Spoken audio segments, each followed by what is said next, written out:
जरूर। UPSC JPSC BPSC का कठिन है सफर, मेहनत से लिखेंगे इतिहास, न छोड़ेंगे कोई कसर, कोई कसर। आगे बढ़, ना रुक, ना हार मान, युवा का साथ। नमस्कार। आज हम एक बहुत जरूरी कानून पर बात करने वाले हैं। पंचायत उपबंध अनुसूचित क्षेत्र पर विस्तार अधिनियम 1996, जिसे आमतौर पर लोग पेसा एक्ट कहते हैं। हमारे पास इससे जुड़े कुछ दस्तावेज हैं और हम समझने की कोशिश करेंगे कि ये कानून आखिर है क्या और ये भारत के अनुसूचित क्षेत्रों में कैसे काम करता है। मतलब कैसे ये संविधान के पंचायत वाले प्रावधानों को वहां ले जाता है और ग्राम सभाओं को ताकत देता है।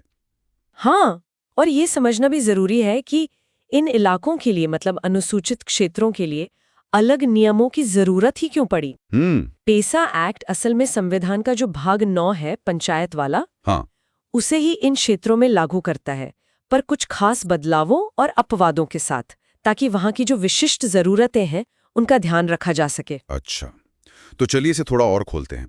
इस कानून में सबसे खास क्या है? मुझे ऐसा लग रहा है कि ग्राम सभा पर बहुत जोर है इसमें। बिल्कुल सही पकड़ा आपने। पैसा की एक बहुत बड़ी मतलब बुनियादी बात यही है। ये राज्यों से कहता है कि भाई जब आप अनुसूचित क्षेत्रों के लिए कोई कानून बनाएं तो वहां के समुदायों की जो अपनी पुरानी विधियां हैं, उनके सामाजिक धार्मिक रिवाज हैं और जो पारंपरिक तरीके हैं उनके प्रबंधन के, उनका सम्मान करना होगा। और ग्राम सभा जिसमें गांव के सभी वोटर्स शामिल होते हैं, उसे अपनी इन परंपराओं, अपनी सांस्कृतिक पहचान और सामुदायिक संसाधनों को बचाने का पूरा अधिकार है, झगड़े निपटाने के पारंपरिक तरीके भी। अच्छा, तो ये सिर्फ बचाने तक ही सीमित है या और भी कुछ है? नहीं, यही तो बात और दिलचस्प हो जाती है। ग्राम सभा का रोल सिर्फ संरक्षण का नहीं है। असल में पंचायत गांव में कोई भी विकास योजना लागू करना चाहे, कोई प्रोजेक्ट शुरू करना चाहे, हाँ। तो उससे पहले ग्राम सभा की मंजूरी लेनी पड़ेगी। ये अनिवार्य है। अरे वाह! जी हाँ, मंजूरी। और इतना ही नहीं, जैसे गरीबी हटाने वाले कार्यक्रम होते हैं, उनमें कौन लाभार्थी होगा, किसे फायदा मिलेगा, ये पहचानने का हक भी ग्राम सभा का है। अच्छा। और पंचायत ने इन योजनाओं पर जो पैसा खर्च किया वो सही से हुआ या नहीं, इसका प्रमाण पत्र सर्टिफिकेट भी ग्राम सभा ही देगी। भाई, ये तो जमीन से जुड़े फैसले लेने की जबरदस्त ताकत है। और संसाधनों के प्रबंधन या सीटों के आरक्षण को लेकर क्या इंतजाम है इसमें? हाँ, वो भी बहुत महत्वपूर्ण है। देखिए, अनुसूचित क्षेत्रों में जो पंचायतें होंगी, उनमें सीटें वहां के समुदायों की आबादी के अनुपात में आरक्षित होंगी, लेकिन कम से कम आधी सीटें अनुसूचित जनजातियों के लिए रखना अनिवार्य है। कम से कम आधी? जी हाँ, न्यूनतम आधी। और एक और बड़ी बात, पंचायत अध्यक्ष के सभी पद हर स्तर पर, चाहे वो गांव हो, ब्लॉक हो या जिला, वो सब अनुसूचित जनजाति के लिए ही आरक्षित रहेंगे। सभी पद अध्यक्ष के? जी, अध्यक्ष के सभी पद। और अगर मान लीजिए किसी विकास परियोजना के लिए जमीन लेनी है, हाँ, जो अक्सर होता है, हाँ, या लोगों को कहीं और बसाना पड़ रहा है, पुनर्वास करना है, तो उससे पहले ग्राम सभा या संबंधित पंचायत से सलाह मशवरा करना अनिवार्य होगा। और जो छोटे तालाब या दूसरे जल निकाय हैं, उनकी प्लानिंग और मैनेजमेंट का जिम्मा भी पंचायतों को सौंपा गया है। और ये खनिज संपदा का क्या? ये तो अक्सर बड़े विवाद का मुद्दा बनते हैं ना इलाकों में। बिल्कुल। और पेसा इसमें भी ग्राम सभा को काफी अहमियत देता है। जो गौण खनिज है, मतलब जैसे रेत, पत्थर, मिट्टी वगैरह, अच्छा, इनके खनन के लिए अगर कोई पट्टा देना है या लाइसेंस देना है, तो उससे पहले ग्राम सभा या पंचायत की सिफारिश लेनी ही होगी। ये जरूरी है। सिफारिश अनिवार्य है? जी हाँ। और अगर नीलामी से भी देना हो तब भी पहले उनकी राय लेनी होगी। ये तो बहुत बड़ा अधिकार है। हाँ, बहुत बड़ा। इसके अलावा भी ग्राम सभा या पंचायत को कई और खास अधिकार दिए गए।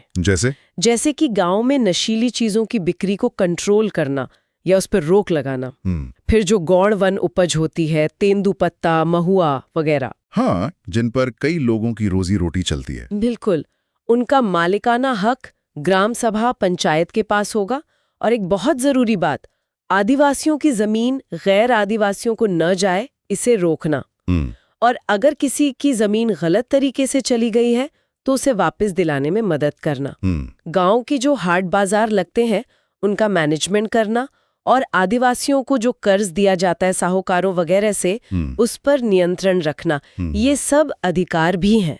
तो मतलब कुल मिलाकर देखें तो ये सारे प्रावधान स्थानीय स्तर पर लोगों को, खासकर ग्राम सभा को सशक्त बनाने की एक बहुत बड़ी कोशिश लगते हैं। निश्चित तौर पर ये कानून असल में पंचायत व्यवस्था के अंदर ही जो पारंपरिक सामुदायिक ढांचे हैं उन्हें पहचान दे रहा है, उन्हें ताकत दे रहा है, ताकि ग्राम सभाएं अपने जीवन और अपने संसाधनों से जुड़े फैसलों में सीधी भूमिका निभा सकें। और एक सुरक्षा कवच भी है इसमें। वो क्या? कि जो ऊपर की स्तर की पंचायतें हैं, जैसे ब्लॉक या जिला पंचायत, वो निचले स्तर की पंचायत या ग्राम सभा के अधिकार छीन नहीं सकती, उन्हें ओवरराइड नहीं कर सकती। अच्छा, ये भी महत्वपूर्ण है। तो अगर हम संक्षेप में कहें, पैसा अधिनियम का मकसद अनुसूचित क्षेत्रों में ग्राम सभा के जरिए स्वशासन पक्का करना है, जिसमें उनकी परंपराओं का सम्मान हो और स्थानीय विकास व संसाधनों पर उनका मजबूत नियंत्रण हो। हाँ, सार यही है। ये कानून जनजातीय समुदायों के अधिकारों और उनकी संस्कृति की रक्षा के लिए एक कानूनी ढांचा देता है, और ये ढांचा पंचायतों के अपने लोकतांत्रिक सिस्टम के भीतर ही काम करता है। सही।